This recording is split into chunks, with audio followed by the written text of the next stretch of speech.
হঠাৎ ওঠা কালবৈশাখী ঝড়ের তীব্র দাপটে সারা প্রকৃতি যেন প্রবল ঝঙ্কারে গর্জে উঠেছে। স্বর্গ মর্ত্য পাতালে সবকিছু ফুরে যেন বেরিয়ে আসছে বহুদিন ধরে চেপে থাকা প্রকৃতির রোষানলের তীব্র আস্ফালন। মধ্যাহ্নের ভাত ঘুমের সময় সর্বজয়া দেবী ভাড়ার ঘরে গিয়ে গতকালের গড়ে রাখা নারকেল নাড়ুর বয়মটা হাতে নিয়ে নাতনিকে ডাক দিতে যাবেন, এমন সময় হঠাৎ তীব্র বেগে ঝড়টা উঠল যে এখনই দরজা জানালা বন্ধ না করলে ঘরের সব জিনিসপত্র একেবারে উলটপালট হয়ে যাবে।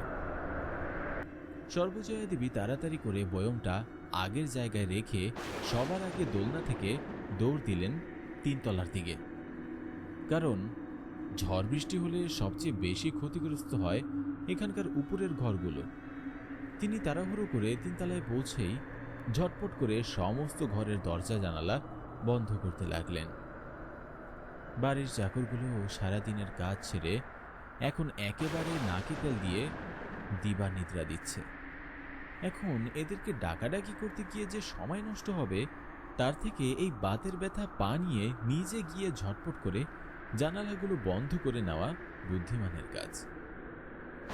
সব জানালা বন্ধ করে তিনি একবার লাইব্রেরির ঘরে ঢুকলেন।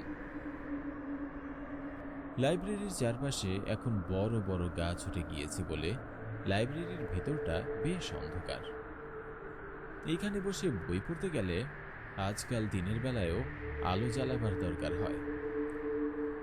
ঝড় বৃষ্টির দাপট আর প্রভাবও এই ঘরে বেশ কম, কিন্তু এখন এই ভর দুপুর বেলা এখানে আলো জ্বালিয়ে কে বই পড়ছে? নিশ্চয়ই নাতনি তাথই। যাক, আর তাহলে নাতনিকে ডাকতে এই বাতে ধরা পানিয়ে একতলায় নামবার দরকার নেই। ওর বই পড়া শেষ হলে একবার যেন ঠাকুমার কাছে ঘুরে যায়, সেটা বলার জন্য তিনি লাইব্রেরির মধ্যে প্রবেশ করলেন।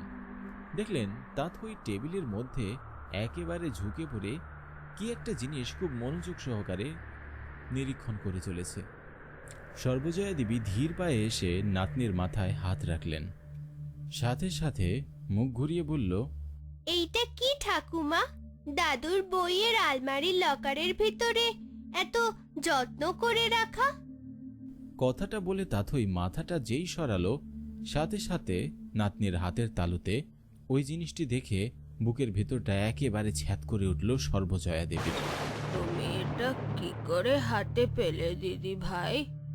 জানো তো ঠাম্মি, আমি দাদুর একখানা পোর্ট্রেট বানাবো ঠিক করেছি। বাবার কাছে দাদুর ছবি চাইলাম, বাবা আমাকে তার বয়সকালের ছবি ধরিয়ে দিলেন। আমি আসলে আঁকতে চাইছি দাদুর অল্প বয়সের একটা পোর্ট্রেট। বাবা বললেন সেরকম ছবি ঘরে কোথাও পাওয়া যাবে না। লাইব্রেরিতে দাদুর নিজস্ব আলমারিটার চাবি আমাকে দিয়ে বললেন, তোর যা দরকার এই আলমারি খুললেই পেয়ে যাবি। এ নিয়ে মা ঠাম্মিকে জ্বালাস না। এ তো বুঝলাম, কিন্তু এই জিনিস তো তার আলমারি খুলেই হাতে পাবার কথা নয়। তোর হাতে এটা এলো কি করে? আরে ঠাম্মি, এক কাণ্ড হয়েছে। 3 দিন আগে দাদুর আলমারির দরজা খুলেই আমি একটা অদ্ভুত ধরনের কান্নার আওয়াজ পাচ্ছিলাম। আমার বেশ ভয় ভয় করছিল। তাও ভীষণ সাহসে ভর করে আমি বুঝতে পারলাম এই শব্দের উৎস আলমারির ভিতরেই রয়েছে, আর আমাকে ওটা বার করে জানতেই হবে ব্যাপারটা কি। কান খাড়া করে শব্দের গতি অনুসরণ করে আমি একটা ভীষণ সুন্দর কারুকার্য করা কাঁচের বাক্স হাতে পাই।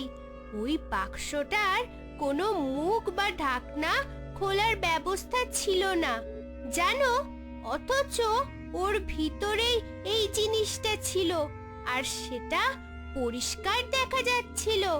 আমি বুঝতে পারলাম ভিতরের জিনিসটা আমি হাতে নিয়ে দেখতে পারবো না, তাই উপর থেকেই নেড়ে চেড়ে দেখছিলাম। হঠাৎ জিনিসটা আমার হাত থেকে পড়ে গেল এবং কাঁচ ভেঙে গিয়ে জিনিসটা আমার হাতে এলো। এত সুন্দর কবচ আমি আগে কখনো দেখিনি। জিনিসটা নিয়ে নিতে ইচ্ছা করছিল, কিন্তু কাউকে না জানিয়ে দাদুর আলমারি থেকে একটা জিনিস নিয়ে নেওয়া উচিত নয়।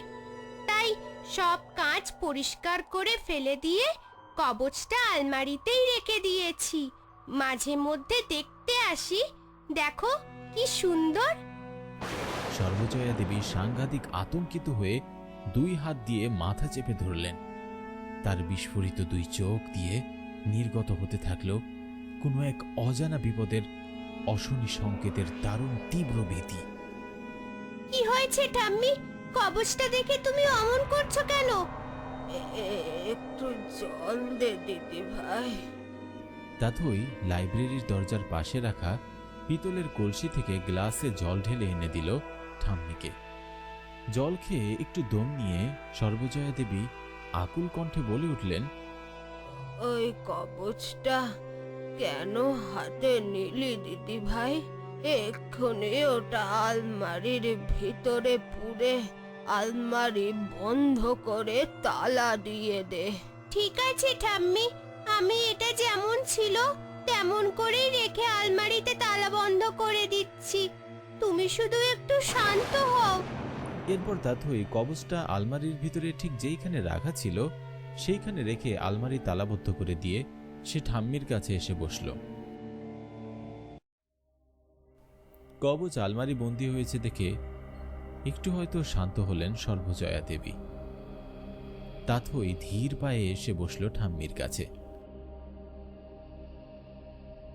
আচ্ছা, ওই কবচটা দেখে তুমি অমন করে উঠলে কেন ঠাম্মি? ভয় পাওয়ার মতো কি আছে ওই কবচে? সর্বজয়া দেবী তাথইকে জন্ম থেকেই কোলে পিঠে করে বড় করেছেন। উনি জানেন মাত্র 12 বছরের বালিকা হলে কি হবে। অতটুকু মেয়ের মধ্যে যেমন সাহস আছে তেমনই রয়েছে অজানাকে জানবার অদম্য কৌতূহল। এই মেয়ের চোখে কিছু যদি পড়ে তা ওর কাছ থেকে কিছু চেপে যাওয়া বা যাই হোক কিছু ভুলিয়ে ভালিয়ে দেওয়ার কোনো চেষ্টাই ওর ক্ষেত্রে অন্তত খাটবে না। তবে বয়সের তুলনায় যথেষ্ট পরিণত হয়েছে তাথই, তাই ওর কাছে ভরসা করে যে কোনো কথা বলার ভরসা যথেষ্টই আছে সর্বজয়া দেবীর। তিনি নাতনিকে বললেন,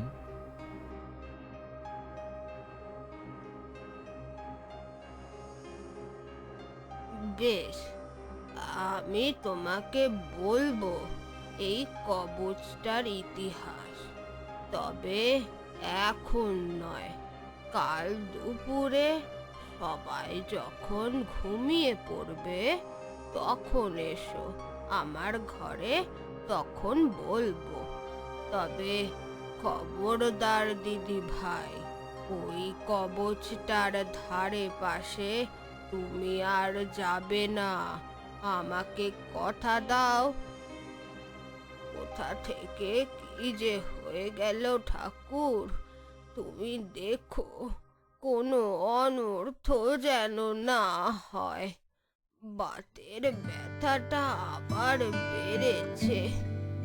আমাকে একটু ধরে আমার ঘর পর্যন্ত নিয়ে চলো দিদি ভাই।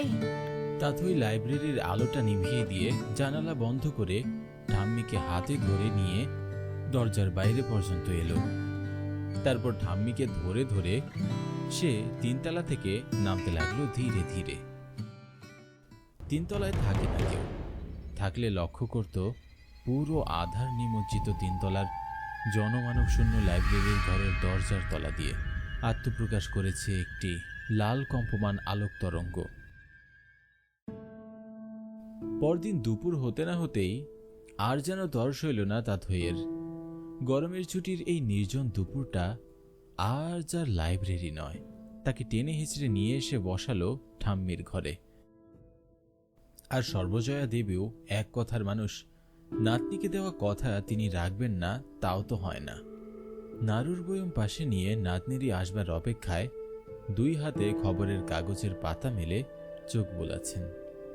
তাকেও যে জানতে হবে তার বিয়ের পরবর্তীকাল থেকে আরম্ভ করে এত বছর কেটে গেল, তার নিজের পুত্রকন্যা, পুত্রবধূ, জামাতা, নাতি নাতনি কেউ আজ পর্যন্ত যে কবজের উপস্থিতির খবরই জানে না, হঠাৎ দীর্ঘ এত বছর বাদে তার এই দ্বাদশ বর্ষীয় নাতনির হাতে এইভাবে পড়ে গিয়ে একেবারে পৃথিবীর বাতাসের সংস্পর্শে এইভাবে চলে আসাটা কি নিছক কাকতালীয় ব্যাপার, নাকি এর পিছনে রয়েছে অজানা কোনো রহস্য? নাতনির সাথে কথা বলা আর গল্প বলার ফাঁকে তাকে জানতে হবে অনেক কিছু। অস্থির মনটা তার কোনো কিছুই সায় দিচ্ছে না। আবার মনের অস্থিরতা কাটাতে কারোর সাথে এ নিয়ে কথাও বলার কোনো উপায় নেই। বারবার তার মনে পড়ে যাচ্ছে জীবদ্দশায় তার স্বামীর দেওয়া ভবিষ্যৎবাণীর কথাগুলো, সবই তো দেখছি মিলে যাচ্ছে। সামনে খবরের কাগজের পৃষ্ঠা মেলে ধরে তিনি আপ্রাণ গোপন করার চেষ্টা করে চলেছেন। আর মনের কোণে জমে ওঠা মহাপ্রলয়ের অশনি সংকেতের কালো মেঘের তীব্র গর্জন ধ্বনি। ঠাম্মি, সবাই যে যার ঘরে ঘুম নয় সেলাই নিয়ে ব্যস্ত হয়ে গেছে। এবার তুমি আমায় গল্প শোনাবে, কালকের ওই কবচটার গল্প। বলো না ঠাম্মি, বলো না, আমার যে আর তর সইছে না। দিদি ভাই, আজ তোমাকে যা যা বলবো সেগুলো কোনোটাই কিন্তু গল্প নয়। আমি তোমার সামনে যেমন দাঁড়িয়ে রয়েছি, তুমি দেখছো, ঠিক ততটাই বাস্তব সত্যি ঘটনার কথা বলতে যাচ্ছি। তোমায় কিন্তু তার আগে আমাকে বলতে হবে, তোমার হঠাৎ দাদুর অল্প বয়সের প্রতিকৃতি আঁকবার ইচ্ছা হলো কেন?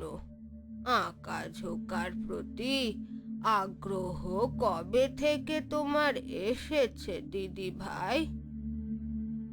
আসলে ঠাম্মি, একটা কথা সেভাবে কাউকেই বলিনি। দিন চারেক আগে আমি ভোররাতে একটা খুব অদ্ভুত স্বপ্ন দেখেছি। দাদু অল্প বয়সে কেমন দেখতে ছিলেন সে সম্বন্ধে আমার কোনো আইডিয়া নেই, কিন্তু স্বপ্নে আসা ওই বছর 25-এর ভদ্রলোক যে দাদুই ছিলেন সে বিষয়ে কোনো সন্দেহ নেই। উনি নির্জন অন্ধকারে একটা গর্তের ভিতরে আটকা পড়ে আপ্রাণ চেষ্টা করছেন বেরিয়ে আসতে, কিন্তু পারছেন না।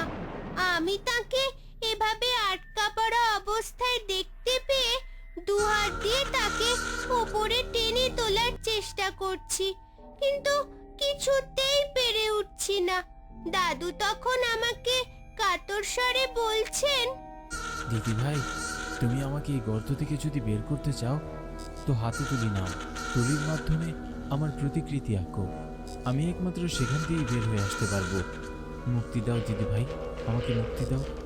দাদুর অমন আর্তনাদ কিছুক্ষণের মধ্যেই একটা ভয়ঙ্কর অট্টহাসিতে রূপান্তরিত হলো, আর দাদুর চেহারাটাও ক্রমশ বিকৃত হতে হতে একটা ভয়ঙ্কর পিশাচ জাতীয় কিছু একটা চেহারা নিতে থাকলো।